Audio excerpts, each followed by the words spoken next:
Welcome back to the channel. Welcome here to Abek, Afghanistan. I'm ready to leave, but before I leave Abek, I'm going to visit one place, which is actually the whole reason why I came to this town. Somewhere on a dusty stretch of road in Tanzania, a woman lay next to her motorcycle, unable to lift it back up. With a satellite messenger in her hand and a broken collarbone, she could already feel through the pain. Millions of people around the world knew her by then. They knew her as the calm, capable rider who crossed deserts and mountain passes alone, who filmed her own life with a camera strapped to her helmet, who made the impossible look almost ordinary. Almost nobody watching those videos back in 2018 could have guessed that the woman behind them had built this entire life out of the wreckage of a different one. This is the real story of Noraly Schoenmaker, the woman the world knows as Itchy Boots, where she came from, why she left everything behind, and what it actually cost her to become one of the most recognized adventure travelers on the planet. Long before motorcycles, cameras, or YouTube, Noraly Schoenmaker was simply a geologist. Born in the Netherlands in 1987, she grew up with an unusual mix of curiosity and independence. As a teenager, she was the kind of kid who would set off alone on rollerblades or a bicycle just to see how far she could go, long before solo travel was something she'd ever put a name to. She studied at Utrecht University, eventually earning a master's degree in geochemistry, and her career took her exactly where a geology degree tends to take people. Not to a desk, but to the far corners of the world. Her work sent her to the Bahamas, to Kuwait, to Indonesia, to Morocco, to Brazil, sampling rock, studying sand, chasing gold deposits through some of the most remote environments on the planet. It was steady, respected, well-paid work. She climbed the ladder from geologist to project superintendent. By her early 30s, she had built the kind of life that looks, from a distance, like a checklist someone has quietly and successfully completed. A demanding but rewarding career, a home in the Netherlands, and a long-term partner to share it all with. It's worth pausing on that because it's easy to assume, especially watching her videos now, with their calm narration and their air of total self-sufficiency, that Noraly Schoenmaker was always destined for a life on the road. She wasn't. She was by every outward measure settled. And that's exactly what makes what happened next so disorienting, both for her and for the people who later learned her story. In 2018, everything Noraly had built came apart at once. She discovered that her live-in partner had been unfaithful. Not a brief lapse, but a long-running affair that had been happening under the same roof she called home. It's the kind of betrayal that doesn't just end a relationship. It rewrites the meaning of everything that came before it. The home she'd shared no longer felt like a home. The life she thought she understood no longer felt real. And unlike a breakup that leaves you shaken but still standing on familiar ground, this one seemed to pull the ground out from under her entirely. She has since written about this period candidly, describing it as a moment that forced an uncomfortable but clarifying question. If the life she'd built so carefully could collapse this completely, what was actually worth holding on to? Most people faced with that kind of heartbreak retreat. They take time off work, lean on friends and family, slowly rebuild within the same city, the same routines, the same familiar walls. Noraly did something almost the opposite. Within a matter of months, she had quit her job as a geologist, sold her house, sold or gave away most of what she owned, and booked a one-way ticket to India. There was no return flight, no safety net, no real plan beyond the idea of simply not being where she was anymore. It wasn't framed, even to herself, as an adventure. It was closer to an emergency exit, a way to put physical distance between herself and a life she could no longer stand to be inside of. The early months in India were not glamorous, and Noraly has never pretended otherwise. Her original plan was practical. She would travel and support herself by writing travel blogs, turning her experiences into freelance income the way plenty of backpackers-turned-writers had done before her. It didn't work. The freelance writing income never materialized in any meaningful way, and her savings, never intended to last forever, began running low faster than she'd planned for. What followed was a stretch of genuine hardship. Cold nights, uncertainty about money, the low-grade fear that comes from being alone in an unfamiliar country with a shrinking cushion beneath you. It was nothing like the confident, capable persona her millions of future subscribers would come to recognize. During this period, survival occupied more of her attention than heartbreak did, which, in its own strange way, was a kind of relief. Grief has a way of consuming every spare thought when there's nothing else demanding your attention. When you're cold, low on money, and unsure how you're going to get through the week, there's simply less room for it. It was in the middle of this uncertain stretch that she made a small, almost incidental decision that would end up reshaping the rest of her life. She rented a motorcycle. Noraly wasn't new to riding. Back in the Netherlands, she'd owned a Ducati Monster and had ridden, mostly on paved roads, for pleasure. But renting a Royal Enfield Himalayan in Manali, in the Indian Himalayas, was something else entirely. For 3 weeks, she rode that motorcycle through mountain roads, learning as she went, occasionally in over her head on terrain she wasn't fully prepared for, and loving nearly every minute of it. When the 3 weeks ended and she had to hand the bike back, she has described feeling a genuine, almost embarrassing sadness about it. That reaction told her something. A single question started to take shape. Why not simply buy a motorcycle in India and keep riding, further than a rental agreement would ever allow? Through a combination of luck and hospitality, she has spoken about being invited to a wedding and meeting people there who helped her track down and purchase a bike. The idea stopped being a fantasy and became a plan. What the motorcycle offered her wasn't really about horsepower or off-road capability. It was about control over the next few minutes of her life, at a time when almost everything else fell out of her hands. On a bike, there was no ex-partner, no ruined home, no career she'd already walked away from. There was only the next curve in the road, the next mechanical problem to solve, the next town to reach before dark. Riding demanded enough concentration that it left little room for spiraling thoughts, and that, more than any scenery, is what she is credited with pulling her out of the emotional freefall of that year. Fear sharpened into alertness. Isolation, instead of curdling into loneliness, started to feel more like independence. A trip that began as an attempt to outrun a broken life slowly turned into something that resembled the opposite. A source of confidence she hadn't expected to find.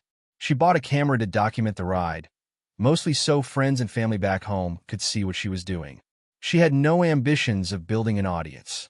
The channel she eventually named Itchy Boots, a nod to that restless feeling of always wanting to move, began almost as an afterthought to the actual journey. What happened next is the part most people are familiar with, even if they don't know the story behind it. Noraly rode that Royal Enfield roughly 36,000 kilometers from India back toward Europe, filming as she went, editing the footage herself on a laptop with no crew, no sponsors, and no real experience in video production. The channel found an audience surprisingly fast by YouTube standards. Within its first year, Itchy Boots had grown past 300,000 subscribers, a number that felt enormous at the time, and that would go on to look almost quaint compared to what came later. The channel's appeal never rested on cinematic polish. If anything, its rawness was the point. Viewers could tell the fear in her voice during a difficult border crossing was real fear, not performed for the camera. They could tell the mechanical breakdowns, the language barriers, the wrong turns down roads that turned out to be far more dangerous than expected weren't scripted setbacks. They were just what happens when one person rides a motorcycle alone through unfamiliar countries and keeps the camera rolling regardless of how the day actually goes.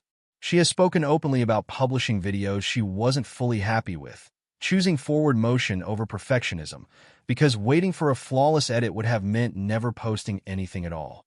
That honesty built something rarer than a large audience. It built trust. Subscribers didn't just watch Noraly's rides. They followed her decision-making, her mistakes, her improvised fixes, and they responded to the fact that she never dressed any of it up as more impressive or more controlled than it actually was. Over the following years, that trust compounded. She rode through Iran, Pakistan's Karakoram Highway, Central Asia, the Middle East, and eventually across entire continents. South America from Argentina up toward Alaska and long, demanding stretches of Africa.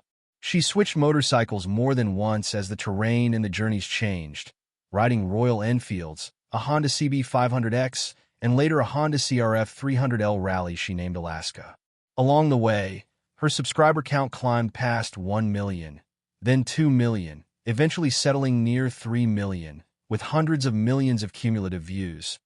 built almost entirely on one person, one camera, and a level of editing dedication she's described as genuinely isolating, often choosing hours alone with footage over time with the people around her. Not every story from the road was about scenery and mechanical problems. In late 2023, while riding through Nigeria, she filmed an encounter with corrupt police officers attempting to extract a bribe from her on a highway near Abuja. The footage went viral well beyond her usual audience, sparked public outrage inside Nigeria over police corruption, and reportedly contributed to the dismissal of the two officers involved. It was a reminder that her channel, almost by accident, had grown into something with real-world consequences far beyond travel entertainment. Fame, when it arrived, was never something she seemed to chase. She has repeatedly framed her success as a byproduct of consistency rather than a goal she'd set out to achieve. The plan was always to document things honestly, and the scale came later, almost as a surprise. That framing came with its own weight, though. As the audience grew into the millions, she has spoken about feeling a heightened sense of responsibility rather than pressure, an awareness that her choices, her routes, and the way she portrayed the places and people she encountered now reached far more eyes than she'd ever anticipated. By 2024, Noraly was deep into an ambitious ride through Africa, working her way along the western coast of the continent after having explored its southern regions in earlier seasons. It was, by her own account, a difficult but manageable leg of the journey, the kind of demanding riding she'd handled countless times before. Then, on a stretch of road in Tanzania, after leaving the city of Mbeya, an ordinary-looking rut in the road caught her wrong. It wasn't an especially deep or dramatic hazard. In the video she later posted, she returns to that detail again and again, almost unable to believe something so unremarkable had caused what followed. She went down hard, and she knew almost immediately that something was seriously wrong. She couldn't lift her motorcycle back up. She suspected, correctly, that she'd broken her collarbone and possibly a bone in her foot as well. Alone, injured, and far from any hospital capable of serious treatment, she used a satellite communicator to call for help. Kind strangers in the area helped get her to a hospital in Tanzania, where doctors confirmed the broken collarbone. Rather than attempt further treatment in the field, she made the call to fly home to the Netherlands for surgery, a decision that turned out to be more consequential than she could have anticipated. The surgery to repair her collarbone didn't go as smoothly as expected. Surgeons discovered more bone fragments than initially realized, and in the course of treating the injury, she developed a punctured lung, a complication that hadn't happened during the original crash at all, but afterward during her medical care. It meant additional pain, additional procedures, and a recovery timeline considerably longer and more complicated than a straightforward broken collarbone would have required. For a channel built on the idea of a woman handling almost anything the road could throw at her, the crash forced an uncomfortable pause. Season 7 ended abruptly, mid-continent, with her motorcycle shipped home and her body in the middle of a recovery she hadn't planned for. It's one thing to break down in the middle of nowhere and improvise a mechanical fix. It's another to be forced to stop entirely at home, dependent on doctors and physical therapy, with no clear date for when or whether the version of her life built around solo, long-distance riding would be possible again. Recovering from a broken collarbone and a punctured lung is not simply a matter of waiting for bones to knit back together.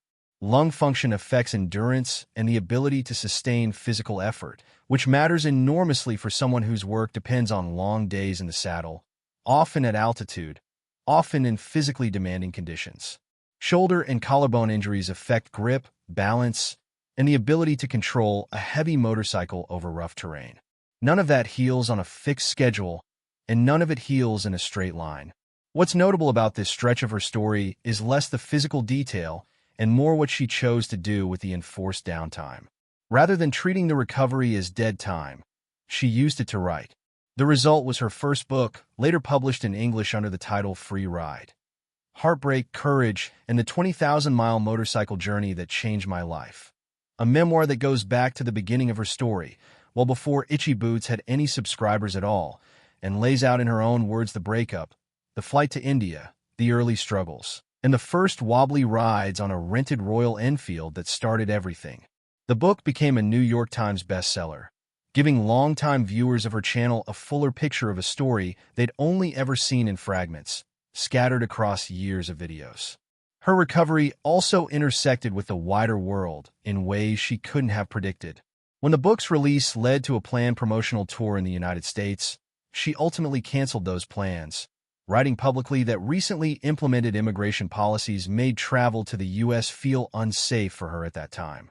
It disappointed plenty of supporters who'd hoped to meet her in person, but it underlined something her channel had quietly demonstrated for years anyway: that even the most determined traveler is still subject to borders, paperwork, and politics entirely outside her control.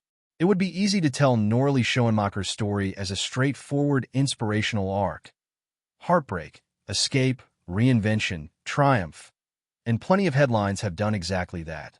But the more honest version is messy, and probably more useful to anyone actually going through something similar.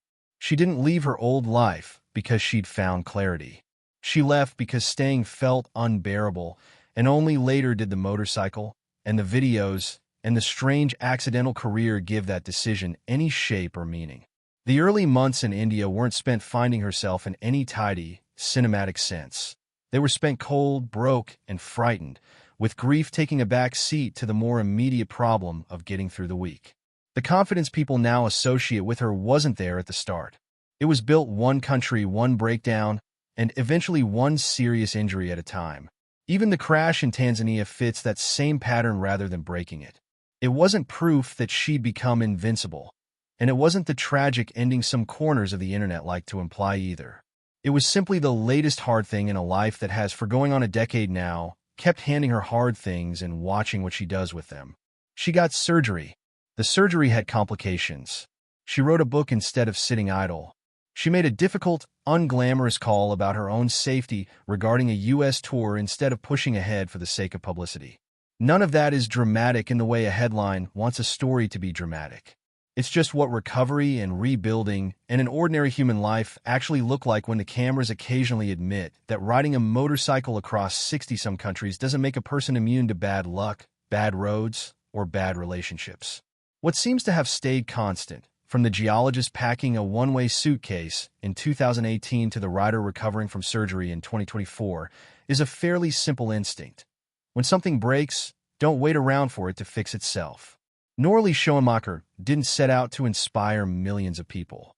She set out to get through a bad year. The channel, the book, and the audience all arrived later, almost as side effects of a woman who kept choosing to keep moving, however slowly, whenever the alternative was standing still inside a life that no longer made sense to her. That, more than